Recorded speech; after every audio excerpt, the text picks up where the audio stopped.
అనుకుంటున్నాను కదా, ఇక్కడ 10 అవతారాలు అనేది ఎత్తడం జరిగింది.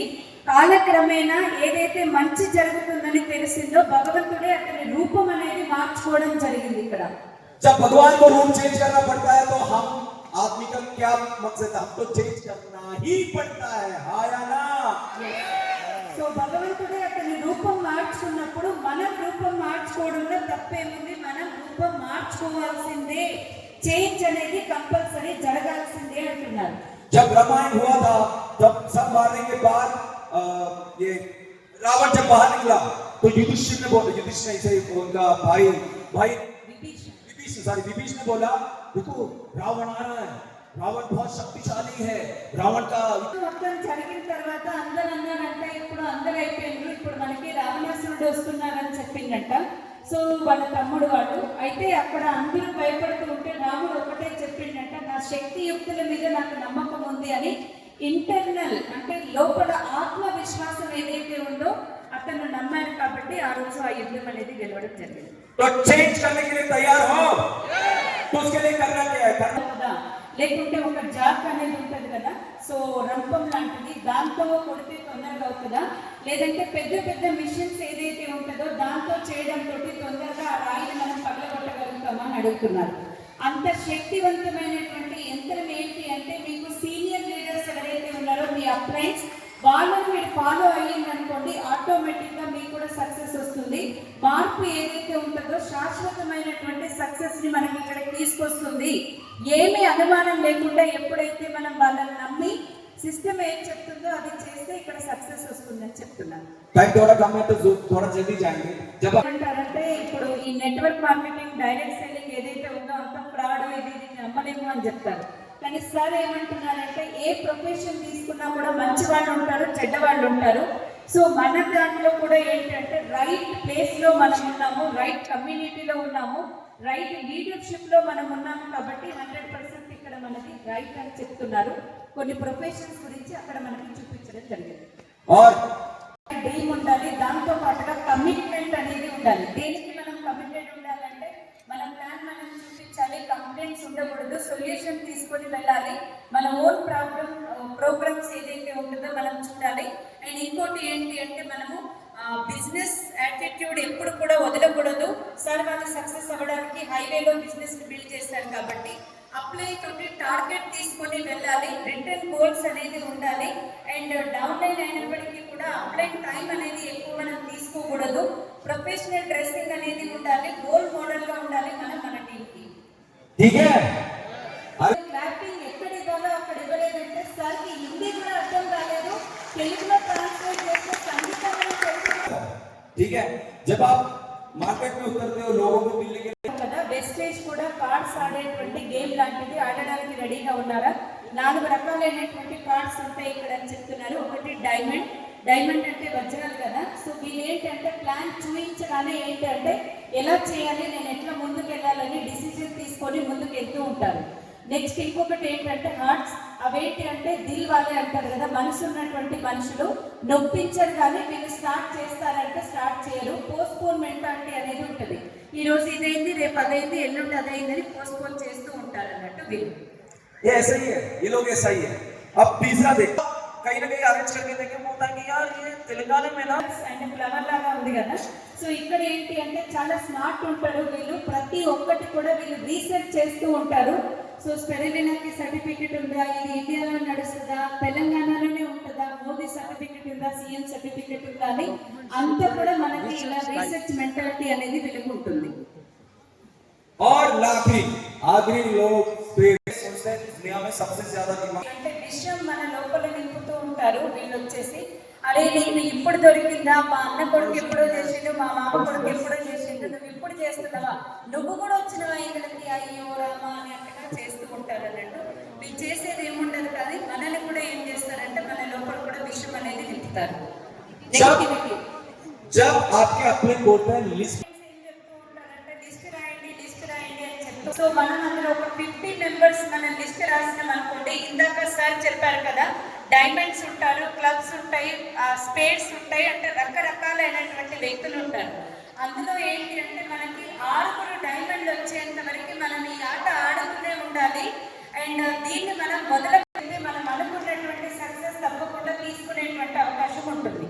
जब आपको मार्केट से మనకి వెళ్తామో ఎవరైతే నెగిటివ్ గా మనకు చెప్తారో అప్పుడు మనం మానేయకుండా అప్లైన్ కి కాల్ చేసి చెప్పాలి, సార్ నాకు ఈ రోజు ఒక నెగిటివ్ పర్సన్ దొరికారు, రేపు మళ్ళీ వెళ్తాను, నాకు ఒక డైమండ్ దొరకబోతున్నారు అని. जितना जल्दी आप ఎంత తొందరగా మనం ఈ ఆట ఆడుతూ ఉంటే అంత తొందరగా మనకి డైమండ్స్ అనేది మనకు దొరుకుతూ ఉంటారు. तो आपको खेलने के लिए तैयार అనేది వస్తుంది. ఆడడం అంటే ప్లాన్స్ చూపించడం లీడర్స్ ఇక్కడ. సో దాంట్లో ప్రాఫిట్ తీసుకోవాలంటే ఎక్కువ కాల్స్ చేయాలి, ఎక్కువ ప్లాన్స్ చెప్పాలి, demo joining TV and levels అనేది కూడా పెంచుకుంటూ వెళ్ళాలి. तो आपको इस बिजनेस में सक्सेस इनकम తీసుకోవాలి అంటే ఈ రెండు విషయాల మీద ధ్యాస పెట్టాలి మనం. ఒకటి టర్న్ ఓవర్ అండ్ ఒకటి స్ట్రక్చర్. టర్న్ ఓవర్ బాగుంది అండ్ స్ట్రక్చర్ బాగాలేదు అంటే కిందికి వచ్చిన తర్వాత ప్రాబ్లం అవుతుందని చెప్తున్నారు. స్ట్రక్చర్ బాగుంది కానీ టర్న్ ఓవర్ రావట్లేదంటే అప్పుడు కూడా మనకు ప్రాబ్లం అవుతుందని చెప్తున్నారు సార్. ఓవర్ పెరగాలి అంటే ఆల్రెడీ మన అప్లైన్స్ చెప్తూ ఉంటారు, ప్రాస్పెక్టింగ్ చేయండి అండ్ క్లోజింగ్ అనేది మనం సరిగా చేయాలి అండ్ ప్రోడక్ట్ నాలెడ్జ్ అనేది తీసుకోవాలి, నెట్వర్క్ అనేది పెంచుకుంటూ వెళ్ళాలి, టీమ్ ని బిల్డ్ చేస్తూ వెళ్ళాలి, సరైనటువంటి సిస్టమ్ ని మనం ఫాలో అవుతూ మన టీమ్ లో డూప్లికేషన్ అనేది చేస్తూ వెళ్తూ ఉండాలి. आपको सीखना है टीचर है वो लेके आपके సరే ఏం చెప్తున్నారంటే స్ట్రక్చర్ మనకి సరిగా ఉండాలి అంటే ఏం చేయాలంటే అందుకే అప్లైన్స్ సిఈకి అటెండ్ అవ్వండి, కోర్ చేయండి, మళ్ళీ గో గెటర్ అనేది మీరు చేయండి అండ్ నెక్స్ట్ 500 టీవీ క్లబ్ తో ఉండాలి, crown club and duplication proper గా ఉండాలని చెప్తున్నారు. ఇక్కడ మనం ఒక ఇల్లు ఉంది, ఆ ఇంట్లో ఏంటంటే ఒక బ్యూటిఫుల్ గార్డెన్ అనేది మనం కట్టుకున్నాము. ఆ బ్యూటిఫుల్ గార్డెన్ లో ఏంటంటే చల్లటి గాలిలో మనం మంచిగా కూర్చొని ఇక్కడ ఏంటంటే మనం ప్రకృతిని ఆస్వాదిస్తున్నాము. అక్కడ మీకు పక్కింటి వాళ్ళు నేబర్స్ వచ్చి ఏం చేశారంటే వాళ్ళ ఇంట్లో ఉన్నటువంటి చెత్త మొత్తం కూడా తీసుకొచ్చి మీ దాంట్లో వేసారు. అప్పుడు మీరు ఏం చేస్తారు అని అడుగుతున్నారు. ఏం చేస్తారు? మన గల్లా పట్టుకొని వచ్చి చంపేసేంత కోపం వస్తుందంట సరికి. మీరు ఏం చేస్తారు అంటున్నారు. जब भगवान ने आपको एक सुंदर बगीचा दिया है वो है आपका दिमाग, ठीक है? आप क्या कहते हो? अपने पड़ोसी के पास जाते हो, वो बोलेगा अरे ये वो घर में ना ऐसे हुआ, यहाँ पे ना ऐसे हुआ, वो तो ये మన బ్రెయిన్ దేవుడు మనకి ఒక మంచి మెథడ్ అనేది ఇచ్చిండు, ఆలోచన శక్తి అనేది ఇచ్చిండు. కానీ మనం ఏం చేస్తున్నామంటే పక్కింటోళ్ళు ఇది చేసిండు, ఎదురింటోళ్ళు అది చేసిండు అనేది ఆ నెగిటివిటీ మొత్తం కూడా మనం తెచ్చేసి ఆ చెత్త అంతా కూడా మన బ్రెయిన్ లో నింపుకుంటున్నాము. దేవుడు ఇచ్చినటువంటి దాన్ని మనమే ఖరాబ్ చేసుకుంటున్నామని చెప్తున్నాడు సార్. जब ఇక్కడ సిఈపిలో తీసుకుంటూ ఉంటున్నామో అప్పుడు ఏమవుతుందంటే మనకి ఏదైతే పురుగు మన మీద వాలిందో మన పాజిటివిటీ తోటి అది ఒక సీతాకోక చిలుకగా మారేటువంటి అవకాశం ఉంటుంది అంటున్నారు. जो तैयार हो తయారున్నారా? तैयार ओके, तो एक चीज आपके अंदर वो ताकत है जो ఇక్కడ సార్ చూపిస్తున్నారు చెస్ బోర్డ్ అనేది. సో ప్రాబ్లం ఏంటి అంటే మనని మనం తక్కువ చేసి చూసుకుంటూ ఉంటాము, ఎప్పుడు కూడా అండర్ ఎస్టిమేట్ చేసుకుంటూ ఉంటాం అన్నట్టు. ఇక్కడ చూడండి రెండు ఉన్నది, ఒకటి సైనికుడు ఇంకొకటి రాణి. సో అక్కడ సైనికుడు ఎప్పుడైతే ముందుకు నడుస్తూ నడుస్తూ వెళ్తూ ఉంటారో ఆటలో అప్పుడు ఏమవుతుందంటే రాణి దగ్గరికి వెళ్తూ ఉంటారు. సో ఇక్కడ కూడా మన బలహీనతని ఎప్పుడైతే మనం ఓవర్కమ్ చేస్తూ ఉంటామో అక్కడ మనం కూడా సక్సెస్ అవుతాము. గెలిచేంత వరకు పోరాడుతూ ఉండాలి, ఆడుతూ ఉండాలి, ఆడుతూ ఉండాలి అని చెప్తున్నారు. తయారు అర్థమైందా? మనం ఏమంటూ ఉంటామంటే ఎక్కువ శాతం మా పిల్లలు వినరు వినరు వినరు అంటూ ఉంటాం. కానీ మనం ఏం చేస్తుంటామంటే ఇక్కడ మనం టీవీ చూస్తూ ఉంటాము, పిల్లల్ని ఫోన్ చూడొద్దు అంటారు.